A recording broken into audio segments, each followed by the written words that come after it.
Buenas tardes, chicos, ¿cómo están? Eh, Hola, profe. ¿Todo bien? Hola, Muy bien, profe. ¿ustedes? Bien, todo bien. Bien, bien.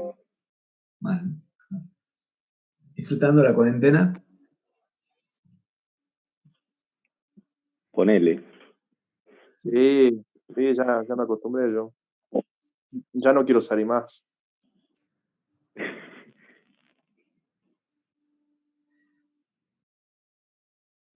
Bueno. Esto está mucho mejor, profe, que está ahí en la UNSA.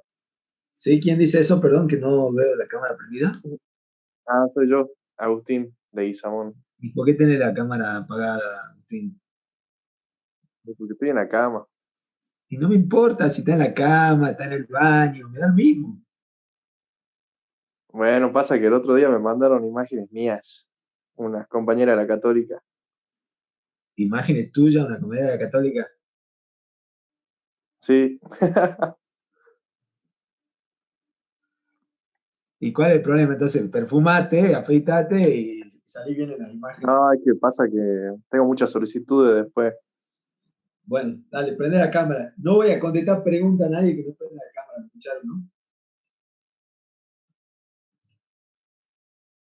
No empieza a ser malo, pues, profe, recién es lunes.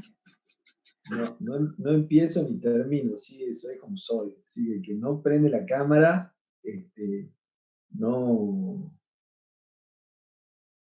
no, no puede hacer preguntas. Se acabó.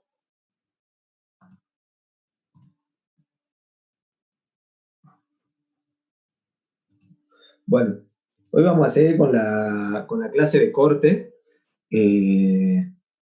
No sé si alguien quiere hacerme alguna pregunta de lo que discutimos la clase pasada.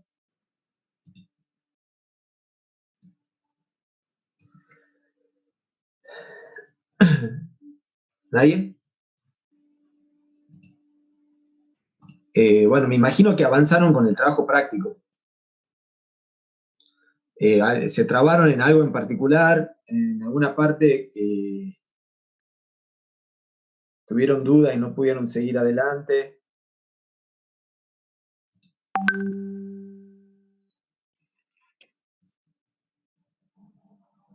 Yo no lo pude empezar, profe, todavía. Estaba haciendo otra materia. ¿Quién es yo? Acá. Ahora sí puse la cámara. Ah, bueno. Miren, chicos, el cronograma, déjenme que quiero ver cuándo tienen que presentar este trabajo práctico.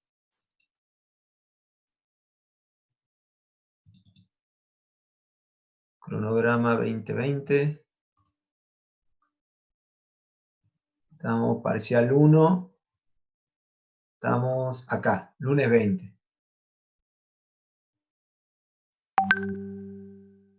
Bueno, el lunes 27 tienen que presentar el trabajo práctico de corte. O sea, la semana que viene. ¿Está bien? Completo.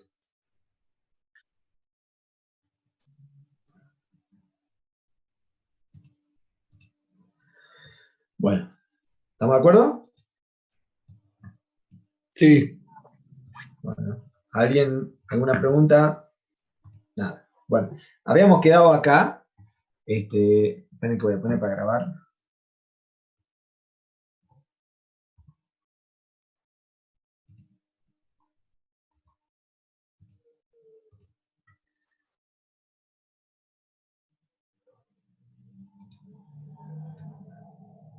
Bueno, habíamos quedado acá en la clase anterior y habíamos visto algunos ejemplos, algunos casos, habíamos hecho algunas cuentas de cálculos del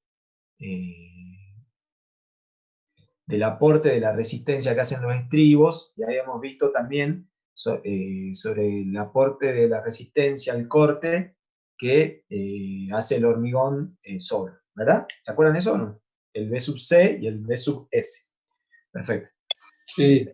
Bien, ahora, antes de que sigamos adelante, quisiera que veamos un poquito esta gráfica, que parece difícil de entender, pero ya se van a dar cuenta que no. Esta gráfica representa, en el eje de la X, en las ordenadas, tenemos el corte externo, ¿sí? La magnitud del corte externo, o sea, es 0 acá, y a medida que vamos aplicando carga, nos vamos desplazando por este eje, ¿estamos de acuerdo? Y acá tenemos una medida del corte interno, o sea, de cuáles son los mecanismos que se van activando para resistir el esfuerzo de corte. Entonces, lo que nos muestra esta gráfica es cómo, cuáles son los mecanismos que se van activando a medida que se van incrementando los esfuerzos, y cómo impacta cada uno en la resistencia total al corte de una viga. Entonces, miren, supongamos que empezamos acá, donde la viga tiene una carga muy baja, o sea, un corte cercano a 0. Cuando vamos aumentando la magnitud del esfuerzo externo, al principio todo el corte es resistido por la componente B sub C, Z. ¿Se dan cuenta? Esto que tenemos acá, todas estas ordenadas, hasta este punto, todo esto es B sub C, Z. ¿Qué es B sub C, Z? Es la resistencia al corte que tiene el hormigón puro, digamos, ¿cierto? Es la resistencia al corte del hormigón simple, ¿está bien? Ahora, por supuesto que en este punto, si ustedes se fijan acá, comienza el agrietamiento, o sea que hasta que inicie el agrietamiento, hasta que se inicie el agrietamiento de la sección, es lógico pensar que si no tenemos ninguna fisura, toda la sección está resistiendo el esfuerzo de corte. O sea, ¿cuánto vale a ver, yo le hago esta pregunta. ¿Cuánto vale, por ejemplo, en un punto como este, cuánto vale la tensión de corte medio en la sección? ¿Alguien se anima? El esfuerzo de corte sobre el área. Perfecto, o sea que en este punto, por ejemplo aquí, nosotros tendremos alguna magnitud del corte externo, ¿no es cierto? Y esa magnitud del corte externo es equilibrada por esta componente, por la componente B sub CZ, o sea, por la resistencia al corte puro del hormigón.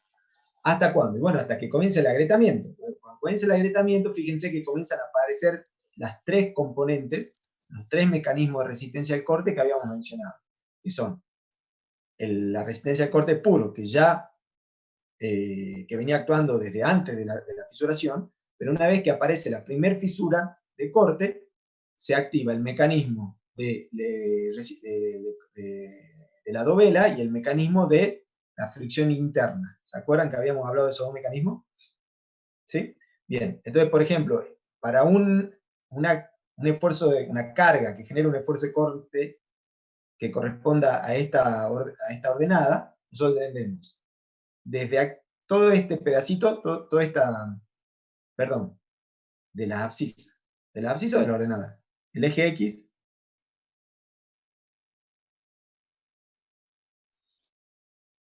Eje abscisas. de la abscisa. Bueno, entonces, fíjense que para un valor de corte, por ejemplo, que esté aquí en este punto, nosotros tenemos esta magnitud del corte es resistida por la fricción en las interfaces de la fisura. Este pedacito de aquí es resistido por el efecto de dovela. Y esta magnitud de corte que resta hasta que garantizamos el equilibrio de la sección es resistida por la resistencia al corte del hormigón en su estado puro. Entonces, acá tenemos otro punto característico del comportamiento, que es cuando la grieta, acá en este punto tenemos el inicio del agrietamiento por reflexión, y acá tenemos el agrietamiento inclinado. Habíamos dicho que primero las fisuras se generan por flexión, y después se van inclinando a 45 grados, ¿se acuerdan?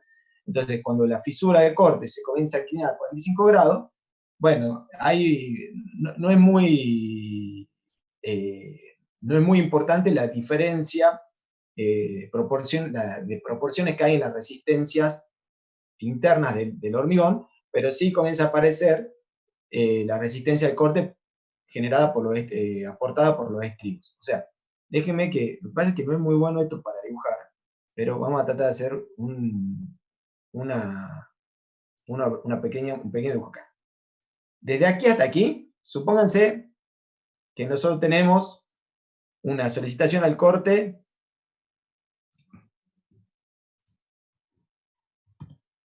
le llamemos B1, no sé, en algún momento llegamos a este corte, estamos aplicando esta carga B1. ¿eh?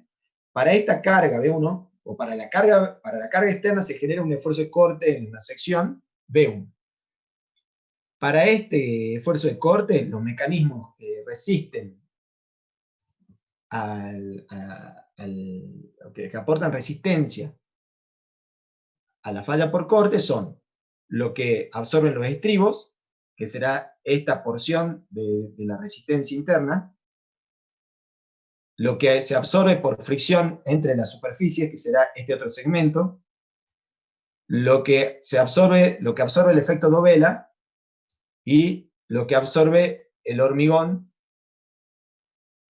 debido a su resistencia al corte puro por encima de la fisura, donde no se ha fisurado el hormigón, obviamente, porque si se ha fisurado, no tenemos, en la fisura no tenemos ninguna posibilidad de que el hormigón resista algo, digamos, ¿cierto? Bien, entonces esto, si nosotros seguimos aumentando la fuerza exterior, fíjense que la suma de las componentes internas de la resistencia, o de los mecanismos internos de resistencia, es más o menos constante. O sea, fíjense que para cualquier magnitud, cualquier valor del esfuerzo de corte, más o menos, esta magnitud es constante. ¿Se acuerdan? Todo esto es lo que nosotros llamamos B sub C. ¿Sí? La suma de los tres mecanismos. Entonces, si nosotros tenemos, por ejemplo, en esta sección, un corte que vamos a llamarle ahora B2, por darle otro valor, pero no importa, un corte B2, entonces,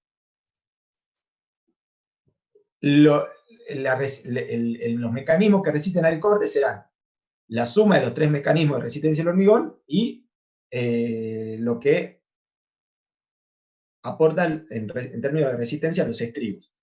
La suma de esos dos mecanismos, de la resistencia del corte del hormigón y de los estribos, tiene que ser igual al corte que está actuando sobre la sección. ¿Está claro eso, no?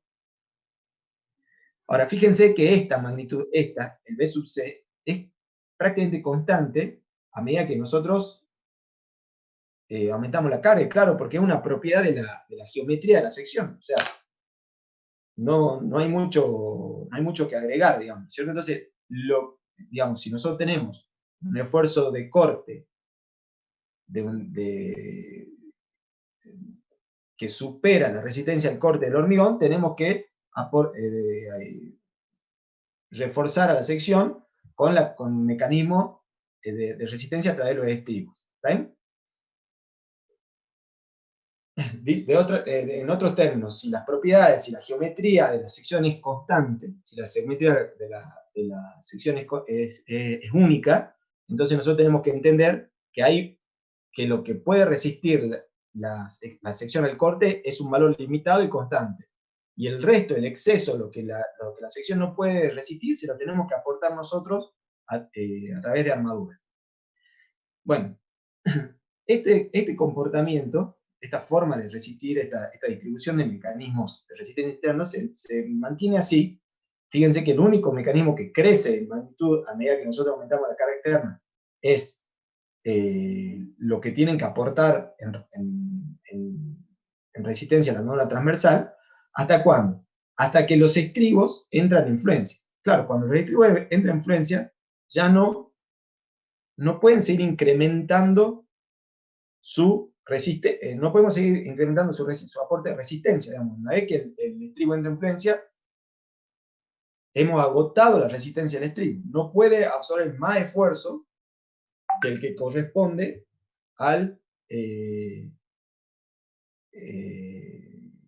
la fluencia de los estribos. ¿Estamos de acuerdo con eso o no? O sea, si nosotros tenemos una determinada cantidad de acero cosiendo volvemos para acá. Si nosotros tenemos una determinada cantidad de acero acá cosiendo la fisura, cuando esta cantidad de acero entra en fluencia, si nosotros aumentamos, el acero ese no puede resistir más, o sea, hemos llegado al límite de lo que puede resistir, y entonces, ¿qué es lo que pasa? Si nosotros queremos, pasada la fluencia de los estribos, alcanzada la fluencia de los estribos, queremos aumentar la carga externa y por lo tanto aumentar la solicitación al corte, ¿qué pasa? Este mecanismo permanece constante, pero no puede aumentar. ya hemos agotado la capacidad de los estribos. Este mecanismo, el de dovela y el de fricción externa y el de fricción interna caen rápidamente. ¿Por qué? Y bueno, porque si los estribos entran en influencia, se van a deformar mucho. O sea, ya no van a impedir que la fisura se abra. Si la fisura se abre, entonces la fricción en la interfase de la fisura disminuye, porque ya no hay trabazón entre ambas superficies. Entonces, una vez que hemos alcanzado la fluencia y los estribos, la componente de fricción interna cae. El mecanismo de dovela también cae, porque yo les recuerdo, voy un poquito para atrás, que parte de lo que hacen los estribos es garantizar que la dovela no arranque el recubrimiento del hormigón. O sea que la presencia de estribos garantiza la participación de este mecanismo de resistencia. Pero claro, si los estribos entran en fluencia, ya no pueden impedir que el estribo se fisure, y no pueden restringir la deformación del no se pueden restringir la deformación del estribo porque están en fluencia, y entonces este mecanismo de resistencia también cae. ¿Y cuál es el único mecanismo que sigue creciendo? Es el mecanismo de resistencia del hormigón simple. Pero ¿qué pasa? ¿Hasta cuándo podemos incrementar la carga externa una vez que alcanzamos la fluencia de los estribos? Y bueno, muy poco, porque si nosotros aumentamos la carga por encima de la carga que corresponde a la fluencia de los estribos, la fisura va a ir creciendo, se va a ir extendiendo hacia el lado comprimido de la sección, y va a ir reduciendo el volumen de hormigón que es capaz de resistir el corte. ¿Se dan cuenta? O sea, esto, lo que tenemos por arriba de la fisura, vamos, acá ya está la fisura toda dibujada, a ver, pero vamos a poner acá este pedacito de hormigón, que es el que resiste, que todavía no está fisurado, que es el que resiste el corte externo, cada vez se hace más chiquito, porque la fisura crece hacia la cara superior en este caso. ¿Me siguen o no? Si la fisura crece, y esta sección, este pedacito de sección, esta fracción de la sección de la viga, es cada vez menor, pero la carga externa es la misma, entonces aumenta las tensiones de corte. No sé si me entienden. O sea, si esto es cada vez más chiquito, pero la carga externa es la misma, ¿qué pasa? Si la tensión de corte es igual al esfuerzo de corte dividido este área, ¿sí? Entonces la tensión de corte aumenta rápidamente, ¿y qué pasa? Y la sección termina fallando. O sea que nosotros, no sé si entendieron por qué falla la sección. Al final falla porque termina de romper el hormigón. ¿Cómo preguntó, profe? ¿No entendió? No sé si entienden, si me entendieron más o menos, por qué termina de fallar por qué falla la sección al final del día. Falla porque rompe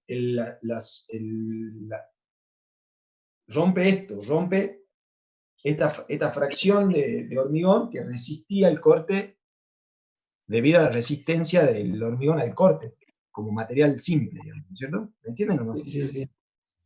O sea, una vez, vamos a poner así, vamos a empezar de nuevo con la gráfica. Ahora que ya la describimos entera, lo voy a explicar de nuevo. Acá lo que nosotros tenemos es qué va pasando cuáles son los mecanismos internos que se van activando a medida que aplicamos una carga externa sobre la vía y generamos un esfuerzo de corte. Desde aquí hasta acá tenemos el componente de la sección no agrietada. O sea, acá en cualquier punto antes de que se generen las fisuras por flexión, si la sección no está fisurada, como la sección no está fisurada, no hay ninguna fisura, todo el mecanismo de resistencia al corte se debe a la resistencia al corte del hormigón simple. Pero una vez que se fisura, y por supuesto después de que de que primero se fisura por flexión y después esa fisura por flexión se inclina debido al esfuerzo de corte, aparecen todos los mecanismos interiores, los tres que habíamos mencionado. La suma de esos tres mecanismos es más o menos constante a medida que nosotros aumentamos la carga externa. Entonces, si esa resistencia de la sección es constante, nosotros tenemos que activar los mecanismos de resistencia que proveen los estribos para resistir el excedente, lo que la sección de hormigón armado no puede resistir. Bien, ¿hasta cuándo? Bueno, hasta que los estribos entren en fluencia, porque inmediatamente, muy poquito, con un pequeño incremento de carga después de la fluencia de los estribos, ¿qué tenemos? Que los estribos ya no pueden seguir incrementando la resistencia que aportan, porque ya han entrado en fluencia, o sea que la fuerza que pueden aportar para resistir al corte ha llegado a su límite.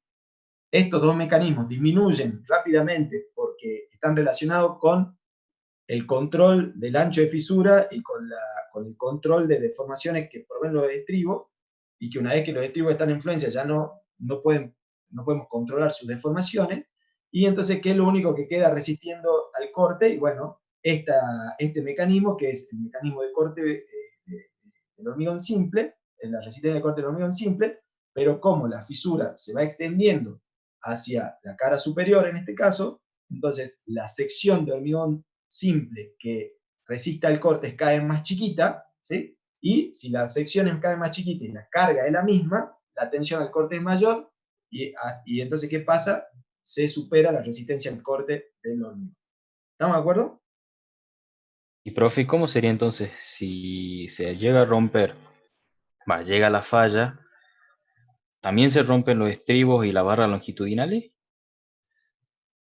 Si vos tenés una falla por corte, se cae todo. Claro, pero el comportamiento viene a ser abrupto de Es colapso abrupto, es súbito, por eso. Acá no hay ductilidad, ¿te das cuenta? A diferencia de Claro, flexión. yo Teníamos decía por el... ductilidad, claro, no hay ductilidad. El componente es Claro, muy rápido. De hecho, o sea que no soporta absolutamente nada, o sea, apenas termina de agrietarse la parte del corte del hormigón, automáticamente las barras longitudinales y los estribos colapsan, digamos, ya estando en fluencia. colapsa. Los estribos entran, o sea, una vez que los estribos entran en fluencia, vamos a poner así, tenés muy poquito resto para hacer algo. Entonces, por eso nosotros hacemos el diseño teniendo en cuenta la fluencia de los estribos. Digamos, los estribos se dividen en la fluencia. Fíjate que el diseño que nosotros hacemos es aquí, ¿no es cierto? Es aquí. Es los estribos, con la resistencia de una sección será la resistencia aportada por los estribos cuando entran en fluencia, más el B sub C, ¿no es cierto? Más el B sub C. Esto es lo máximo que una sección puede resistir. Y lo que nos muestra esta gráfica es que cuando nosotros llegamos a ese máximo de carga, la falla es abrupta. Digamos, no hay aviso. ¿Está bien? Vamos a poner así, discutir mucho de qué mecanismo sigue absorbiendo más que otro después de que se ha alcanzado la fluencia de los estribos no tiene mucho sentido. ¿Entendés? Porque no importa realmente, digamos, ¿cierto? O sea, una vez que vos llegaste a una carga externa que es igual al B sub S más el B sub C, listo, agotaste la capacidad. Y a diferencia del componente de flexión, donde puede ser que vos agoté la capacidad de flexión de la viga, pero como la viga tiene ductilidad, puede ser que la estructura se deforme mucho, pero no colapse súbitamente. A diferencia de ese componente, acá una vez que pasa esto, el colapso es repentino, no avisa. ¿Eh? Por eso, nosotros no queremos de ninguna manera tener fallas por corte. O sea, la falla por corte es la peor. ¿Está claro? Sí. Bueno, para el que lo entendió, bárbaro. Para el que no lo entendió, esta foto está directamente sacada en Nilsson, que es el libro que yo he visto que explica esto, y a mí me parece que es muy interesante para terminar de entender el comportamiento. ¿Eh? Bien. ¿Qué pasó?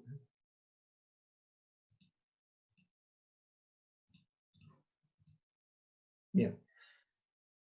Si ustedes se acuerdan, nosotros habíamos derivado acá una expresión que nos permitía determinar el aporte de resistencia al corte que obtenemos a partir de colocar estribos verticales, ¿no es cierto? Esta formulita, ¿no es cierto? Y que básicamente era la cantidad de estribos que cosen una fisura por la sección de los estribos por la tensión de fluencia. Ahora, si los estribos estuvieran inclinados, tuviéramos una distribución de estribos como esta, yo ya les dije, difícilmente trabajemos con esto porque en términos prácticos es complicado, pero puede ser que suceda, las normas lo permiten. El aporte de resistencia viene dado por esta expresión, donde alfa es este ángulo que tenemos acá. Ahora, si en vez de tener estribos, tuviéramos una sola barra cosiendo, una barra discreta cosiendo la fisura, el aporte de resistencia que hace esa barra a la resistencia al corte viene dado por esta expresión, que es la sección de la barra, o las barras que están dobladas, por la tensión de fluencia, por el seno de este ángulo. Básicamente hay que hacer una proyección. Y acá el n es porque esa barra que está doblada, que nosotros puede estar, que habíamos visto acá, doblada acá, puede ser una barra o pueden ser varias barras. No necesariamente vamos a doblar una barra. De hecho, por una cuestión de que a nosotros nos gusta trabajar de manera simétrica, a menos que la barra esté en el medio de la viga, de la sección, sea una barra central, seguramente si son barras que están hacia los costados, nosotros vamos a querer doblar de a dos, para que la sección y los mecanismos resistentes queden distribuidos de manera simétrica. No es obligación, pero bueno, a nosotros nos gusta, ¿no? La simetría nos gusta. Bien. Ahora, hasta acá, hasta aquí. ¿Alguien quiere preguntar algo más? Además de Gabriel.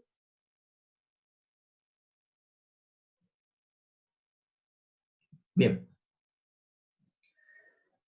Hasta aquí nosotros hemos estudiado la resistencia de una viga a partir de este esquema, de este modelo, y con este esquema de fuerzas que garantizan el equilibrio. Pero esta forma de diseñar, digamos, ¿y por qué nos gusta esta manera de diseñar? Y bueno, porque acá nosotros comparamos la resistencia interna de la sección, ¿sí? O sea, el phi por el Bn nominal, contra el corte que está actuando sobre la sección. El corte nosotros lo sabemos calcular, ustedes lo saben calcular el corte a partir de que han visto en estabilidad 1, 2 y 3, ¿cierto? El esfuerzo del corte. Entonces, si nosotros podemos resolver una estructura y determinar el momento flector y el corte, entonces este mecanismo, esta forma de analizar la resistencia al corte nos permite rápidamente diseñar una viga, o por lo menos de manera simple, ¿cierto? Ahora, no es el único método que hay. Hay otros métodos para analizar elementos de hormigón armado que se denominan los elementos de bielas. Yo no quiero entrar mucho en esto, pero solamente necesito que ustedes entiendan de qué se trata este método de manera conceptual. Lo que hacen estos métodos es reemplazar o analizar la viga, en vez de con una barra, con un modelo que sea una barra, en vez de utilizar un modelo numérico de una barra, es utilizando un modelo numérico de un reticulado. ¿Sí? Representamos el comportamiento de la viga no como si fuera una barra, sino como si fuera un reticulado. ¿Y ese reticulado cómo se define? Y bueno, el cordón inferior, que es un cordón traccionado, está materializado por la armadura longitudinal. El cordón superior, que en este reticulado es un cordón comprimido, está materializado por la zona comprimida de la sección, el hormigón comprimido. ¿Sí o no? ¿Y qué nos faltaría para que esto sea un reticulado? Bueno, diagonales y montantes. Las montantes se materializan a través de los estribos. Y las diagonales se materializan a partir de unos elementos ideales que le vamos a denominar bielas de hormigón. Que de manera idealizada, esas bielas de hormigón serán bielas que podríamos definir entre dos fisuras consecutivas. Entonces, fíjense, en este reticulado, que está solicitado a cargas gravitatorias, y que en este caso es un modelo de reticulado o un modelo de biela para análisis de vigas, tenemos armadura inferior traccionada, hormigón por arriba del eje neutro comprimido, montantes que son estribos traccionados, y estas bielas de hormigón que trabajan comprimidas. Si no tuviéramos esta biela comprimida, ¿cómo sabemos que esas bielas trabajan comprimidas? Y porque si quisiéramos resolver este reticulado y estas bielas no estuvieran comprimidas, esto se cae. Para que esto esté en equilibrio, las bielas esas tienen que estar comprimidas. No hay otra alternativa. Entonces, fíjense que si nosotros, si a alguien se le ocurriera una manera de definir la sección que tiene que tener este elemento, el cordón superior, y la sección que tienen que tener las bielas comprimidas, podríamos agarrar un programa como P-Plan o algún método de esos muy útiles que estudiaron en estabilidad 3, como esos métodos gráficos que se usan todos los días para resolver como estabilidad 1, donde esos métodos gráficos tremendos para resolver cabreadas. Bueno, podemos agarrar cualquier método y resolver esta estructura, resolver estos esfuerzos, ¿sí? Aplicando uno de esos métodos. Y una vez que tenemos estos esfuerzos, podríamos diseñar la nueva traccionada, verificar la compresión del hormigón, diseñar los estribos, y lo que tendríamos que hacer también es verificar que esta biela comprimida, que la solicitación que actúa sobre esta biela comprimida no la haga estallar. Digamos, si nosotros acá tenemos una biela que está comprimida, ¿sí? Una biela será un elemento tipo una columnita o una probeta de hormigón que está comprimido. Bueno, no podemos aplicar cualquier carga sobre este reticulado porque esta biela que está comprimida puede estallar, ¿sí? Lo mismo que el bloque, que el cordón superior podría estallar. Entonces, a partir de este modelo, este tipo de modelo, nosotros podemos diseñar las vigas. Ahora, no es que yo le haya dicho que las montantes son los estribos, no quiere decir que cada montante de este reticulado es un estribo. Digamos, cuando uno trabaja con estos modelos, tiene que proponer alguna simplificación que permite agrupar en cada una de estas montantes una determinada cantidad de estribos. ¿Me entienden? Lo mismo que esta biela comprimida. Nosotros no sabemos dónde van a estar las fisuras. Entonces, no es que nosotros agarramos la viga y decimos, bueno, acá hay una biela, acá hay otra biela, acá hay otra biela. No, bueno, hay que aplicar alguna teoría a alguien, hay que buscar en algún libro, alguien que nos diga cómo cuantificamos la sección de esta biela, ¿sí? Ahora, esto parece, ¿entienden la idea del método? Más o menos. Bueno, se lo repito, básicamente hasta ahora lo que nosotros hacíamos era, diseñábamos una viga, vamos a poner así, ahora me voy a referir al método de biela solamente para vigas, en realidad el método se puede aplicar con un montón de cosas, pero hasta ahora lo que nosotros hacíamos era estudiar vigas, que para calcular los esfuerzos que estaban en esas vigas y para diseñarlos después, lo que hacíamos era representar esas estructuras sencillas, que son vigas, con elementos barras. Elementos barra de un tramo o de varios tramos, pero básicamente con elementos barras. Esos elementos barra, nosotros le aplicamos una carga y nosotros, a partir de lo que ya han estudiado en otra materia, podíamos determinar los esfuerzos de corte y momento flector, y a partir de entender el mecanismo de resistencia de una viga, el mecanismo de resistencia del corte de una viga, a partir de estos esquemas, de esta forma de estudiarlo, podíamos diseñar la viga al corte, y ya vimos cómo diseñarla al momento flector. Ahora, hay otros métodos que se llaman métodos de la biela, que permiten hacer lo mismo, sirven para diseñar y analizar estructuras de hormigón armado. ¿En qué se basan esos métodos? Se basan en representar a la viga, analizar a la viga, en vez de con un modelo idealizado de una barra, con un modelo idealizado de reticulado. Esos reticulados en una viga siempre tendrán un cordón superior comprimido, un cordón inferior traccionado, montantes verticales traccionadas y diagonales comprimidas. El cordón traccionado, lógicamente, viene materializado por la armadura longitudinal. El cordón comprimido, ¿sí?, se materializa por la compresión, la resistencia a compresión del hormigón. Las montantes quedan materializadas por estribos, y las diagonales comprimidas quedan materializadas por bielas, vamos a poner así, por bielas de hormigón entre fisuras, o si quieren, por la capacidad de resistir compresión que tiene el alma de una viga.